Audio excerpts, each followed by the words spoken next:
Layer skin hair and laser clinic లో latest టెక్నాలజీతో laser hair removal, anti ageing and hair fall issues కి advance treatments అన్ని ఇక cost గురించి వరి అవ్వాల్సిన అవసరం లేకుండా అందిస్తున్నారు. ఇంకా మీ కాన్ఫిడెన్స్ ని తిరిగి తెచ్చుకోండి. Get your free consultation now. Telugu వారి నంబర్ 1 చాయిస్ తెలుగు మ్యాట్రిమోనీ. నమస్తే. ప్రస్తుతం ఆంధ్రప్రదేశ్కి సంబంధించి కానీ ప్రజలకు సంబంధించి కానీ చాలా అంశాలు ఉన్నాయి. సో ఒకదాని తర్వాత ఒకటి చర్చించడానికి మనతో ప్రముఖ ఉద్యమకారులు అయినటువంటి చలసాని శ్రీనివాస్ గారు. శ్రీనివాస్ గారు నమస్తే అండి. నమస్కారం, అందరికీ నమస్కారం. సార్, ముందుగా రాజకీయాలకు అతీతంగా కొన్ని విషయాలు మాట్లాడుకోవాలి. ప్రస్తుతం బంగారం ధర చూస్తే రోజు రోజుకి వేరియస్ ఫ్యాక్టర్స్ వలన కావచ్చు ధర ఇంక్రీజ్ అవుతూ ఉంది, అప్స్ అండ్ డౌన్స్. అయితే ఇప్పుడు అక్షయ తృతీయ అని చెప్పేసి కొంత అది సెంటిమెంటల్గా కావచ్చు చెబుతూ ఉంటారు. అక్షయ తృతీయ రోజు బంగారం కొనాలి అని చెప్పేసి దీనికి తగినట్లుగా ఈ అడ్వర్టైజ్మెంట్లు విపరీతంగా రావటం, ఇక ప్రజల్లో కూడా కొనాలి ఏదో కలిసి వచ్చేస్తుంది అనే భావన. ఇక్కడ వాళ్ళ కెపాసిటీ ఉన్నా లేకపోయినా కొంచెం ఇంట్లో కూడా ఉంటుంది కదా, పోరు తీసుకుందాం ఏదో ఒకటి తీసుకుందాం అని చెప్పేసి. అంతెందుకు మాకు కూడా మా ఇంట్లో అడుగుతున్నారు. సో ఈ సందర్భంగా అసలు ఏంటండి, ఇదేమన్నా గేమ్ ప్లానా ఏంటంటారు?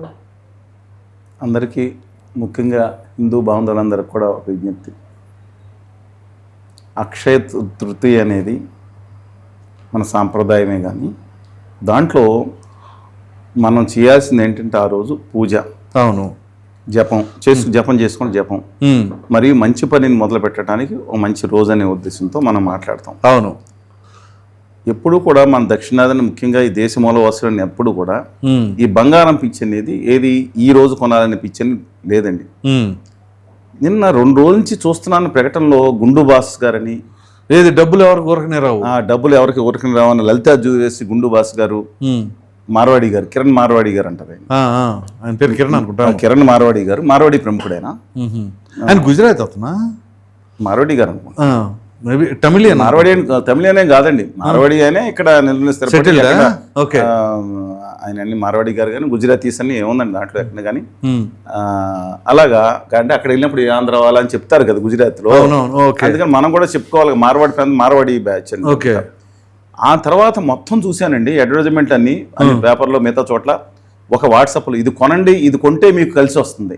ఇది బంగారం షాపుల వాళ్ళు, ముఖ్యంగా నార్త్ ఇండియన్ సంబంధించిన బంగారం షాపుల వాళ్ళు, పైగా ఒక గోల్డ్ అసోసియేషన్ వాళ్ళతో కూడా కలిసి చేస్తున్న ఒక 30 సంవత్సరాల నుంచి బాగా 1990 నుంచి ఇది బాగా పెంచి ఆ రోజు కొంటే ఎంతో కొంత కొనుక్కుందాం పద, మనకేదో కలిసి వస్తుందనే దీన్ని పట్టుకుని ఆ మహిళా తల్లులు అందరికీ విజ్ఞప్తి చేస్తాను. వాళ్ళు ఏదో కొనాలంటే కష్టమో సుఖమో చేసుకుని ఏదైనా తీసుకుని అది ఉంద కదా అంటే ఉంద కాదు, ఈ రోజు కొంటేనే మనకు లాభం అని దాంతో నెత్తి మీద బడ్డీని ఎత్తుకునే అవసరం ఎవరికీ లేదని చెప్పి మనం చేస్తున్నా. ఇది మన సాంప్రదాయం కాదు. విశాఖ శుక్లపక్ష తృతీయ అంటారు దీన్ని, వాళ్ళకి అక్షయ తృతీయ. దాంట్లో వైశాఖ దాంట్లో నేను చెప్తున్నాను, ఎక్కడా కూడా ఏ గ్రంథాల్లో కూడా బంగారం కొనాలని లేదు. ఏదో ఉపమానాలు ఉండే కథలకి పురాణాలకి లింక్ చేస్తా ఒకటి పట్టుకొస్తారు. మరి ఇది ఎలా తీసుకొస్తున్నారు? ఇది కేవలం మార్కెటింగ్ గా కొనండి అని చెప్పి బంగారం షాపుల వాళ్ళు చేస్తున్నా. అది ముఖ్యంగా driven by that Marwaris and others వీళ్ళు డ్రైవ్ చేస్తున్నారు. దయచేసి దీనికి మన అక్షయ తృతీయకి కొనడానికి సంబంధం లేదు. ఇది ఒక రకమైన దోపిడీ లాగా అనుకోవాలి. ఇంకోటి అసలు ఇప్పుడు బంగారం ఎంత ఉందండి? అవును, సరిగ్గా 2 సంవత్సరాల క్రితం ఎంత ఉండేదండి? అవును, 50,000 ఉండేది. అవును. ఈ సంవత్సరంలో ఎంత అయింది? అది 1,50,000 1,60,000 వెళ్ళింది. అవును, 1,50,000. ఇప్పుడు కూడా 50,000 తగ్గినా 30,000-40,000 తగ్గిన 50,000, 55,000, 60,000 కల్లా 56,000 ఉంది. అవును. ఇప్పుడు దాని బంగారం తగ్గిపోతుందని కొనిపిస్తారా? పెళ్లిళ్ళకి అవసరమైంది మన సాంప్రదాయం. అవును. ఈ ప్రపంచం మొత్తం మీద ఉన్న ప్రజల దగ్గర ఉన్న బంగారంలో ఒకే ఒక దేశంలో 31 తేడా ఉందండి. ఆ ఒక దేశం మందే. మన దేశంలో ఉన్న బంగారంలో దాదాపు 1 40%, 50% తమిళనాడు మన దగ్గరే ఉంది కలుపుకుంటే. ఎక్కువ తమిళనాడులో ఉంది బంగారం అంటే మక్కువ. అది ఒక బ్యాంకు, ఐఎమ్ యాక్సెప్టింగ్. అది ఒక మహిళల దగ్గర ఉన్న బ్యాంక్, అవసరం అయితే ఎమర్జెన్సీ కింద ఉపయోగపడుతుంది. కానీ అది మనకు వాళ్ళ దాన్ని క్రేజ్గా తయారు చేయటం, దాన్ని వీక్నెస్గా మహిళల మధ్యలోకి చూపిస్తున్నారు సెంటిమెంట్ని ఈ వ్యాపారస్తులు. దయచేసి గుండు బాస్ గారు ఆయన చెప్పినట్టే, మీరు మొదట చెప్పారు కదా, డబ్బులు ఎవరికి ఉచితంగా రావు. మీరు బంగారం రేపొద్దున తగ్గేటట్టుంటే చెప్తున్నాను, యుద్ధం అయిపోతే తగ్గుతుందో లేదు తర్వాత విషయం. మీకు అనుకూలంగా ఉన్నప్పుడు బంగారం మన సెంటిమెంట్ కాబట్టి కొనుక్కోవచ్చు, కానీ హిందూ సెంటిమెంట్కి లింక్ చేసి ఉత్తర ఆర్య సనాతన మనువాద ప్రభావానికి లోనవ్వద్దండి. పనిలో పనిగా మీరు అడిగారు మిగతా అందరికీ చెప్తున్నాను, దయచేసి మన పెళ్ళిళ్ళు వివాహకృతుల్లో కూడా చెప్తా ఉన్నానండి. మనం ఇంతకుముందు వెళ్ళి పెళ్ళి మీ తాతగారి నాన్నగారిని అడగండి, అమ్మాయిని నచ్చితే అక్కడ బట్టలు పెట్టుకుని వచ్చేవారు. అవును. ఈ ఎంగేజ్మెంట్ ఫంక్షన్ దానికి హడావిళ్ళు, దానికి చీరా సారే అనేవాళ్ళు కానీ ఏమీ లేదండి. 99% బాగా రాజులు చక్రవర్తుల దగ్గర ఏదో హడావిడి కోసం ఆల్రెడీ రావడం ఉండేదేమో కానీ ఇంకెక్కడా లేదు. హిందువులలో కూడా లేదు. మనందరం హిందువులే కదా, వాళ్ళెవరు ఉత్తరాది సనాతన మనోళ్ళు చెప్పక్కర్లేదు కదా. ఆ తర్వాత వచ్చారండి, దాంట్లో పెట్టారు. దాని తర్వాత మళ్ళీ అదే ఏది హల్దీ ఫంక్షన్ అంట. మనం వసంత పంచమి చేసుకుంటాం, మిగతా ఇప్పుడు మనం అలాగే ఇది వీళ్ళు హోలీ అని పట్టుకొచ్చారు. హోలీ అనేది మనకు కాదు. అవును, మనకు వసంత పంచమి తెలుగు వాళ్ళకు ఉంది. ఇది ఎక్కడి నుంచి లేదండి, బాగా అలవాటు చేశారు. ఆ గన్లు కొడితే ఇదే సరదాగా ఉంది కదని మనం కూడా మొదలు పెట్టాడు. సరే అది అయిపోయిందా, పెళ్లిలో తీసుకొచ్చి మెహందీ ఫంక్షన్ అంట. అవును, ఘోరంగా పెట్టు. దానికో ఫంక్షన్, దానికో ఫంక్షనాలు. అది అయిపోయిన తర్వాత హల్దీ ఫంక్షన్. మన హల్దీ ఫంక్షన్ పసుపు కొడతాం. అవును, తెలుగు నాట మనం పసుపు కొడతాం అందరికీ. అది మంది. దానికి హల్దీ ఫంక్షన్, దానికి ఫంక్షనాలు, అదో ఫంక్షను. దాని తర్వాత ఇది పెట్టారండి, సంగీతం అంట. అసలు మనకు అబ్బాయి అమ్మాయిలు చూసుకుని ఆ వర చూపుతో చూసుకుని అసలు కనీ కనబడ్డ గుడ్డ మధ్యలో మన వస్త్రం పెడతారు, పెట్టి చూసుకుంటారు. అంతకుముందు పెళ్లి చూపులు అనేది అవుతాయి, అంతకుముందు తర్వాత గుర్తుండదు. ఆ మైమరుపు ఫోటోలు కూడా ఉండే కదా అప్పుడు. అవును, అది ఉంటుంది కాబట్టి అదొకటి. ఇప్పుడు వీళ్ళకి ఎక్కడ తీసుకొచ్చారంటే వాళ్ళు తీసుకొచ్చి మీరు జనం, నేను అడుగుతున్నాను, అసలు మన బ్రాహ్మణులు తీసుకొస్తాం, ఇప్పుడు వాళ్ళని పక్కన పెట్టేశారు. కెమెరామెన్ న్యూ బ్రాహ్మిన్స్ అనమాట, బ్రాహ్మిన్స్ అన్న సారీ పండితులు అనమాట. వీళ్ళు ఏం చేస్తారు, ఇంకోసారి ముడే 6 ముళ్ళే ఇస్తున్నారు, 10 ముళ్ళు. నిజమండి, నువ్వు తప్పుకోండి అంటే ఆయన పిత్రపోయి ఏంటో అసలు మన సాంప్రదాయం ఏంటి, వీళ్ళు ఎవరు మన దాంట్లో ప్రవేశించడానికి, అసలు నాకు అర్థం అవ్వట్లేదు. తర్వాత పెళ్లి అడావిడి, మీరు కదా అందరం మేమందరం ఉన్నాం, పిలుస్తాం, ఆ పెళ్లి ఆగిపోద్ది. ఏది అక్షంతలు వేసేవాళ్ళు క్యూలు పెడతారు, అంతా అయిపోయిన వరకు ఆగే సమస్య లేదు. మేము ఆగమండి, వేరే చోట వెళ్ళిపోవాలంట. నేను కూడా ఉన్నాను అనుకోండి అలాగా. అక్కడ బాలకృష్ణ గారి ఇంట్లో కూడా అసలు ఆగిపోతే ఆయన కరపట్టుకుని నిలబడవలసి వచ్చింది ఒకసారి. ఏమైంది, అందరూ ఆగిపోతుంది. అందువల్ల అందుకని నేను చెప్తున్నాను, ఆ సంగీతం ఏంటండి, ఆ డాన్స్లు ఏంటండి, ప్రీ ఫోటో షూట్ ఏంటంటే ప్రీ వెడ్డింగ్ షూట్. అక్కడ ఢిల్లీలో సంస్కృతి బాగా బయలుదేరింది, బాగా వ్యాపించింది ఉత్తర నుంచి. వాళ్ళు పడిపోతే నిన్న 2-3 నీళ్ళలో పడిపోయారు.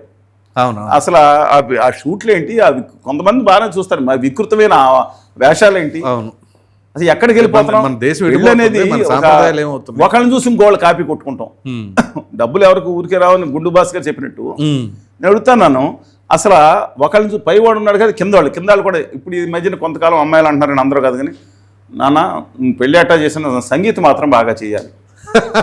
ఈ సంగీతం కోసం డాన్సులు ప్రిపేర్ చేసేవాళ్ళు వస్తారు. అవును, వాళ్ళు అందరూ పిచ్చి డాన్సులు కొన్ని. అసలు హిందీలో ఆ సాంగ్లు ఎంత దరిద్రమైన మీనింగ్ ఉంటాయో వీళ్ళకి తెలిసి రావదు.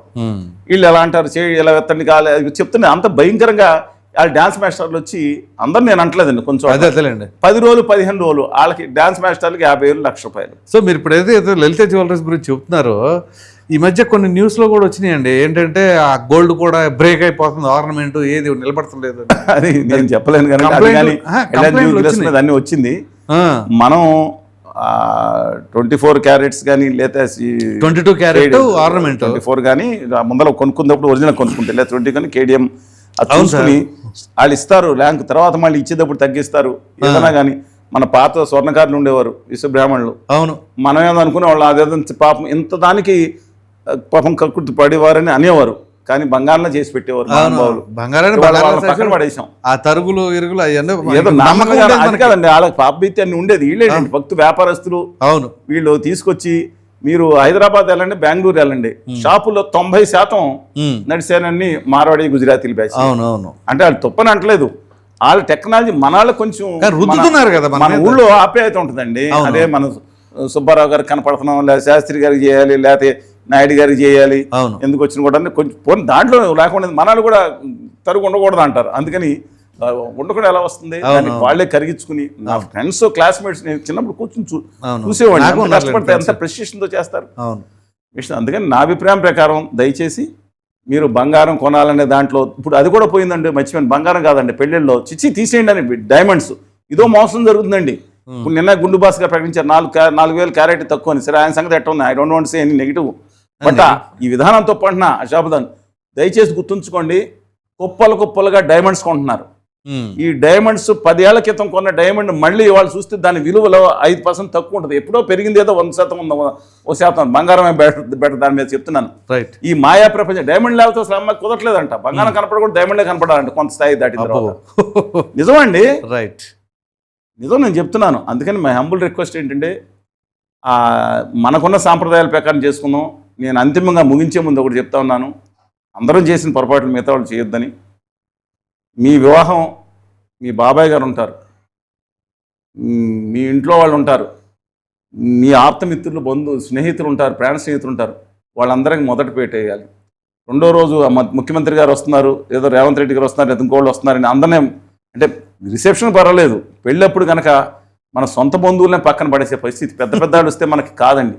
నేను చూశాను, chief vigilance commission of government of India చేశారు ఒక ఆయన, కేవీ గారని తెలిసిన ఆయన మిత్రులు.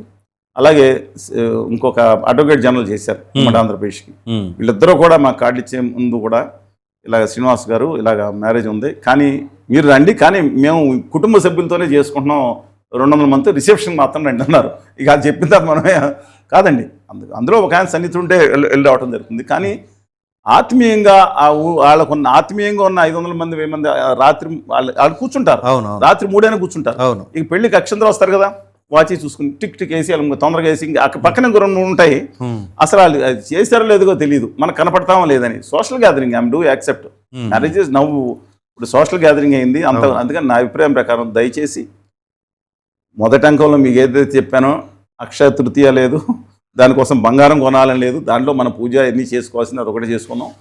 రెండో విషయం, ఈ ఉత్తరాది ఆర్య సనాతని బ్యాచ్ ప్రవేశపెట్టిన దాంట్లో పడి వాళ్ళని చూసుకుని మనం చేతులు కాల్చుకుంటాం. మనం చూసి ప్రతి స్థాయిలోనూ పై స్థాయికి అందుకుందామని డబ్బు విషయంలో విలువలో గొప్ప వాళ్ళు ఉన్నారు. మధ్యతరగతి వాళ్ళ కంటే విలువల కోసం, మానవ సంబంధాల కోసం, ఆత్మీయత కోసం పరితపించే వాళ్ళు ఎక్కువగా, అంటే మిగతా వాళ్ళు బాగా డబ్బు ఉన్న వాళ్ళు ఉండొచ్చు, సామాన్యులు ఉండొచ్చు, ఎక్కువగా పరితపించాడు మధ్యతరగతి వాళ్ళు. విలువల గురించి అంటే వాళ్ళ గొప్ప విలువలు ఉన్నాయి, ఐఎమ్ నాట్ డినైయింగ్ దట్. కానీ ఈ కాపీ క్యాట్ల కింద పైన చూసి ఇళ్ళు ఆస్తి తాకట్టు పెట్టుకుని అమ్మేసుకుని మనం చేయకపోతే ఎలా ఒక్కసారిగా వస్తాడు మ్యారేజ్ మేనేజర్, ఈవెంట్ మేనేజర్ కదండి, ఈవెంట్ మేనేజర్ అంటారు. పెట్టలేదండి వచ్చి ఈ ఒక్కసారే కదా మీరు చూసారండి, మనం ఒక్కటే కదా, మీరు ఏమన్నా అలు చేస్తారా, మన అమ్మాయికి అబ్బాయికి ఆయన అయిపోతాడు. ఇక దాని గురించి బయలుదేరతాడు అబ్బా అని మిగతా వాళ్ళు. అది తీర్చడానికి చాలా కాలం కష్టం. ఈఎంఐలు దయచేసి మనం చేస్తున్నాం.